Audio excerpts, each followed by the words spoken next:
Hi, my name is Maureen Ehring. I'm Senior Research Director here at Skim. I've been with Skim for many years, 20, and my experience lies in modeling choice behavior in the area of pricing and portfolio management, especially in fast-moving consumer goods markets. My biggest personal achievement so far was completing the 4-day marches in Nijmegen, in the Netherlands. This is a march of 50 kilometers per day, that's over 30 miles, 4 days in a row. But that was 9 years ago, and I'm actually going to attempt it again in 2 weeks' time. I'm presenting today together with Leonie Barels. Leonie is Insights Manager at PepsiCo, with experience in both qualitative and quantitative consumer and shopper research, as well as business analytics, and she holds a PhD in behavioral economics. Fun fact about Leonie, she actually completed the same march 2 times.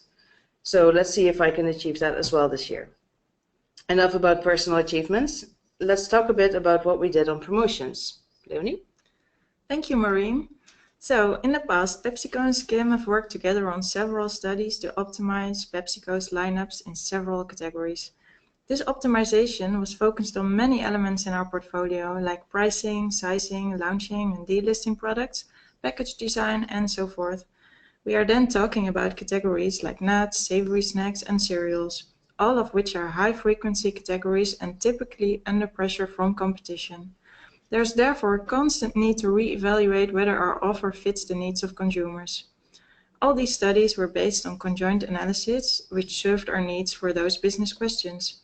However, promotion is also a big part of our total offer, and we were lacking insights to further optimize our promotion strategy. So when we came to Skim this time to discuss that we needed insights into the impact of promotions, they responded with a proposal to do a conjoint study. Yes, we proposed a conjoint. We understood the need to identify the impact of promotions, and with conjoint, you can actually identify which promotion type consumers prefer and react to. Conjoint at the same time can also predict the impact on volume and value of different pricing and sizing changes. It can look at the impact of doing a combined promotion for several SKUs at the same time. And it can also look at where the volume that the promoted products gets comes from. So we figured that that would be a good combination. We are aware that conjoint has its limitations as well, of course. Conjoint assumes a stable environment. So the impact of a price change is considered the impact on the long term, assuming all else equal. So that would be the assumption when testing promotions as well. However, promotions tend to be temporary and tend to disrupt a stable situation, which is what their aim is.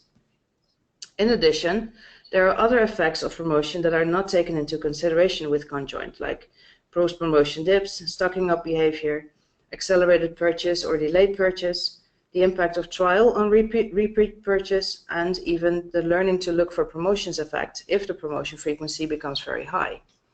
So with conjoint, you can identify which promotion works best on the short term, meaning which promotion has the highest preference, but longer term impacts are not taken into consideration and can therefore not predict, for instance, yearly volumes. Right, so the proposal of conjoint was not surprising, and normally that would do. However, this time we needed more. We were not only looking for short-term impact and identification of the best promotion, but especially also the long-term impact of promotion and promotion types. So our questions were: assess the immediate impact on sales, which is good for short-term cash flow; assess the after-sales dip and recovery, which is important to be sustainable on the long term, and the impact on our brand's financial health; and impact of promotions of competition on our brand. What should we do to minimize damage? Skim then suggested to look at sales data of the past years and build a model to see the long-term impact of each promotion type during that period, and use that to assess the long-term impact of current promotional events. We liked that, however wondered whether that would provide us all the insights we needed. You see, we still also want to test new promotion types, which have not happened in the past yet, but might be more effective, and assess the impact of those. Okay, so then we thought, why don't we do both? To our knowledge, this hasn't been done before, and it would be a great opportunity to work together on a new methodology. Building a long-term promotion impact based on past sales data is a new development already, or at least it is for us. But then we would also want to combine that with the second element, a conjoint study to test new promotions. This should provide us with the insights from different angles to make the right recommendations on which promotions to apply to which products. We at PepsiCo agreed and entered into this pilot study with Skim. The first challenge was to find a suitable case. We were looking for a market that was highly, but not too much, driven by promotions. And it would be good to look at the perspective of both an everyday low pricing channel type as well as a high-low pricing channel type. Finally, it would be best if the market was not too much subject to seasonality and was a relatively mature market. The breakfast cereals market in the Netherlands fits those requirements, where Albert Heijn was considered the high-low channel and Jumbo the everyday low pricing channel.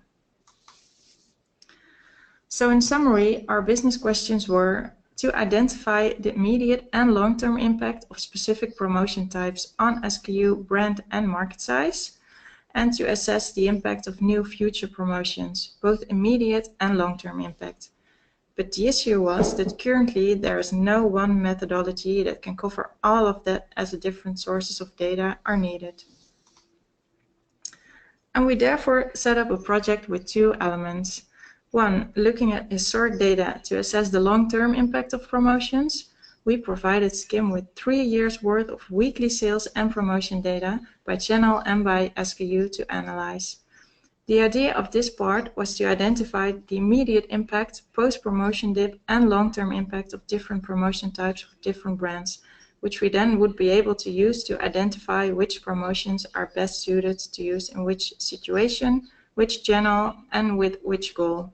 For instance, you can imagine that a goal is to have a high immediate volume growth, but that on the long term the impact should not be negative at least. As a result, could then be to use a promotion like now for X euro in Jumbo, but a promotion like second for free would work better to reach that goal in Albert Heijn. Secondly, looking at future choices of consumers in new-to-market situations. For this, a conjoint study was set up, where the preference of consumers to different currently existing, but especially also new promotion types was assessed. For instance, would consumers prefer a free bowl over a free spoon? And if so, would they prefer that over a promotion where we offer 10% extra volume? For this, we provided Skim with visuals and of course our thoughts on which promotions to test to make it as realistic and actionable as possible for us. Ultimately, the goal was and still is to combine these two elements into one model assessing both the immediate and long-term impact of past and future promotion types. As I understood, this last part is still work in progress and we are not there yet. However, today we'll show you some nice insights from the two separate parts already. Okay, so before we go into those insights, a little bit about what we did. So this overview shows the structure, how the first element, so that's the long-term model based on historical data, how that was approached. First, as Leonie already said, PepsiCo provided us with 3 years' worth of very detailed market sales and promotion data. With that data, we created a model based on econometric analysis. This model is essentially a time-based simulation model which allows for testing different scenarios in different consecutive weeks. If in one of the weeks there's a promotion, the model calculates, based on the SKU or brand and the type of promotion, what the immediate impact is in that week, what the post-promotion dip is in the week after, and to what level the volume restores in the weeks after that. The scenario can be specified with one promotion for one SKU, but also several different promotions for different SKUs or different brands at the same time. As this is a time-based model, we wanted to see to what extent the model predicts actual volumes for different brands. In order to do that validation, we kept 13 weeks of data, so that's the last 13 weeks, out of the analysis to build the model. We then defined those 13 weeks in our simulation tool and let the model predict the volume for each of the brands. The results are shown here.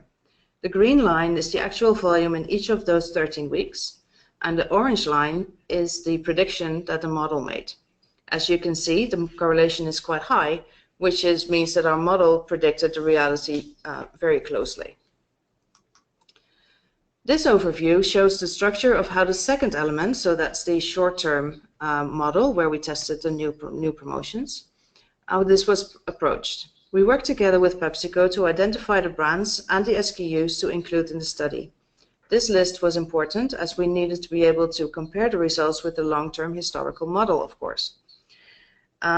Taking SKUs into this part of the study that were not in the market in the past 3 years, or vice versa, leaving out key SKUs of the past 3 years, could disrupt the model and make it difficult, if not impossible, to make a good comparison.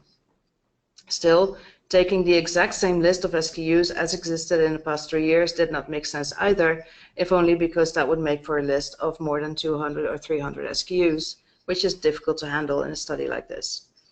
So once we agreed on the list of SKUs, PepsiCo also provided pack shots, a list of the past and future promotions to test. As Leonie said, that was in line with different types of promotions that were actionable for them.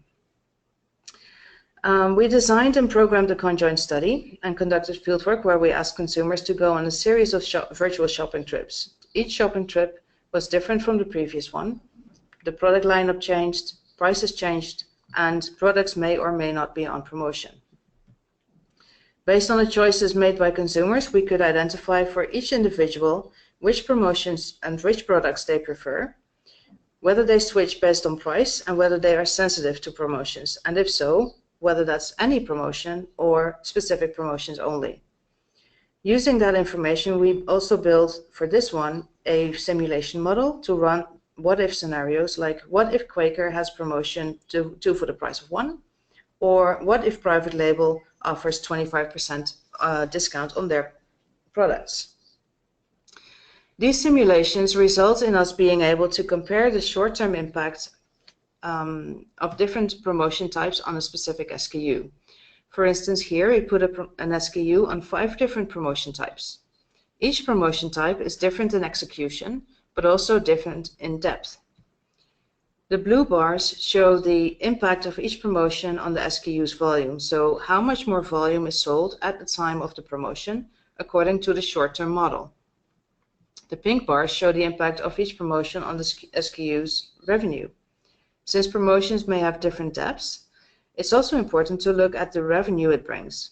A very deep promotion, of course, may generate high volume, but if the revenue is lagging behind, it may not be the best choice. On top of that, we can also look at the source of volume. So where does the volume come from? And assess the level of cannibalization, which also influences the conclusion whether a promotion is a good way to go or not. All this allows us to identify which promotion is most effective in generating both volume and value for the currently existing promotion types, but also for new to market promotion types.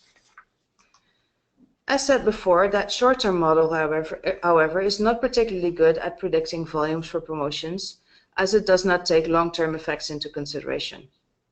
Also, conjoint is basically a model based on switching, so it does not take into account whether there is a market growth or decline due to changed consumption. So we compare the short-term model results that we just saw for that SKU with the results of a similar promotion type for that same SKU in the long-term model, so that we can assess to what extent the short-term impact is realistic, but also to assess what the likely long-term impact is for the SKU itself, for the brand, and for the market size. So this 2-element project has generated a number of insights, a few of which we want to share with you here. The first insight is that, in general, the volume impact measured in the short term model tends to be overestimated if compared to the initial volume impact in a model that looks at the long term. On the right, you see that for one particular SKU, the impact measured by the short-term model is 2 to 3 times as high as the impact coming from the long-term model.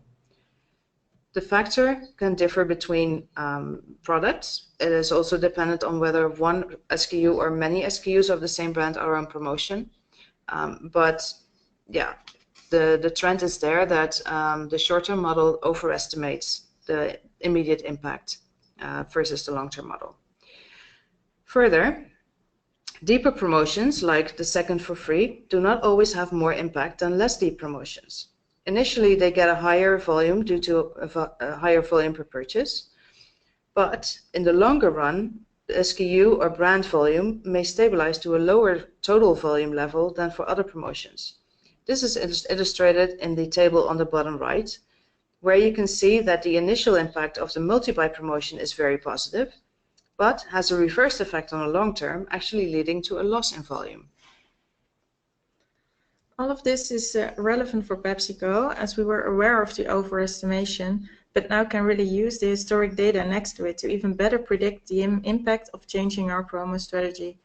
With the new insights on which promo works best, in which we can compare both current mechanisms as well as the tested new ideas, we have the tools available to adapt our scheduled promotions for the rest of the year, taking into account the impact on both volume and revenue, but also cannibalization on the rest of our portfolio.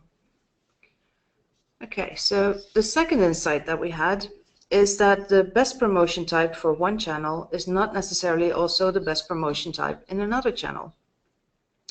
Often, the promotion that has the highest impact is determined by the type of channel, the type of promotions that consumers are used to in that channel, and the type of consumers that go to that channel.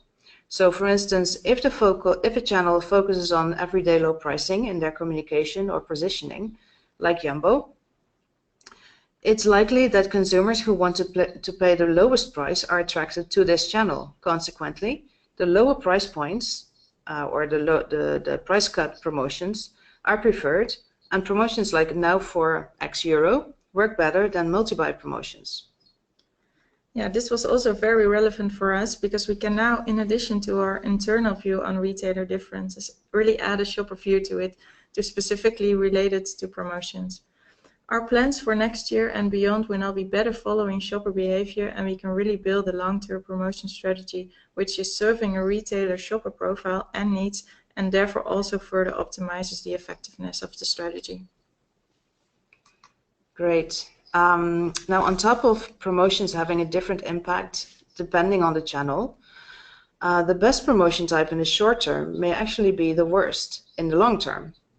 The table on the bottom right, shows, for instance, that the 2 for X euro promotion in the high-low channel has the best impact on initial volume. However, the price cut works better in the long term. Having insights into both short and long-term impacts is therefore crucial in order to formulate a good promotion strategy combining different promotion types and create a plan that incorporates both good short-term impacts as well as a long-term positive impact. In any case, promotions with negative long-term impact should be avoided at all times. Yes, when we only would have the conjoint outcomes, we probably would make other decisions which would not support long-term profitability in the same pace. So combining both is very relevant for PepsiCo and provides a new view on how to best structure promotion in this specific category at the different retailer types. This study turned out to be rather valuable for PepsiCo, and we've taken a number of steps as a result. One of the other insights was on frequency of purchase and subsequent recommendation on frequency of promos. Having a higher promotion frequency than the frequency of consumers purchasing the product does not make sense. We now believe we should aim to decrease the current high promo intensity as consumption will not increase by it. Further, we identified the most effective promo mechanism per retailer based on the past, but also had the opportunity to test new types. We learned that an effective promo at one retailer is not necessarily applicable at other retailers, and that we need to adapt our promotion plan based on this insight. So we translated the results into an adapted promo plan balance of year and into a new long-term promo architecture looking at frequency and match of promo type with shopping behavior per retailer. However, we did encounter a few constraints for now. In this study, it was unfortunately not possible to test multi-buy promotions with more than 2 products. This limits the insights on those bigger promotion types. Also, there were limitations in the number of promotion types we could test to keep situation most realistic and measurable. Ideally, of course, we'd like to test more. That would be an aim for the future. Okay, so that's my cue to briefly touch upon next steps. So far, both pieces are still separate models, which makes it sometimes challenging to extract insights on a global level, as the results of both pieces sometimes contradict a bit. Having said that, we do believe that even though they are still separate models, already good results and insights were generated that helped PepsiCo to adapt their promo plan. Our first big next step is to really merge both models into one big one, so that new promotions can be modeled with short and long-term impact. Senior methodologists at SCIM are actually working on that as we speak. Once that's done, we'll also be looking into a way to efficiently and effectively include more SKUs and more promotion types so that the market is even better represented and results are even more useful for the future. So I guess that was our story. Now let's see whether we have any questions from the audience. Okay, this first question is for you, Leonie. What would you like to have tested in addition, if there were no limitations on the number of types? That's a great question, thanks. We could test some of the promotion types only in one of the channels to keep the number of promotions in line with the promotion strategy of both channels. Based on the current thinking, we assume that these types are not better performing at the other channel versus the ones that we could test, but we can confirm that based on the outcomes for now. So here's another question. This one is from Maureen. How are you planning to merge these two types of research into one? Yeah, okay. So for quite a while, we've been thinking to take the short-term model as the basis, because this is our core expertise, of course, and then make adjustments to volumes and revenues based on the learnings from the long-term model. However, after conferring with our senior methodologists, who see this as a great challenge, by the way, we decided to do it the other way around. So we look at the long-term model, and then we're going to see how we can add in the learnings from the short-term model for new promotions into that long-term model. That way, we'll be able to see in the results not only the final volumes, but also the path to that final volume. So see the initial uptake, look at post-promotion dip, and then stabilize at the new level. Okay, so I see that there's another question. It's actually asked of Leonie. So Leonie, do you think that this is applicable to other categories and countries as well? Yeah, that's a great question. Yeah, it would be perfect for us if we can use these new insights also for the other categories that we are doing business in, or maybe even also other countries. But I'm not sure if we can use the results we have right now for that. Maureen, can you help us? I think ultimately, of course, the idea is that we create a model with insights that is applicable to multiple categories and countries. Having said that, this is one case that we researched. We got some great insights from that. But I don't think that we're ready to really extend that to other countries and categories just based on this one case. So we need to do a little bit more research, and probably you need to keep doing researches, maybe not as extensive as this one, to extract really the insights that you need for those categories and countries.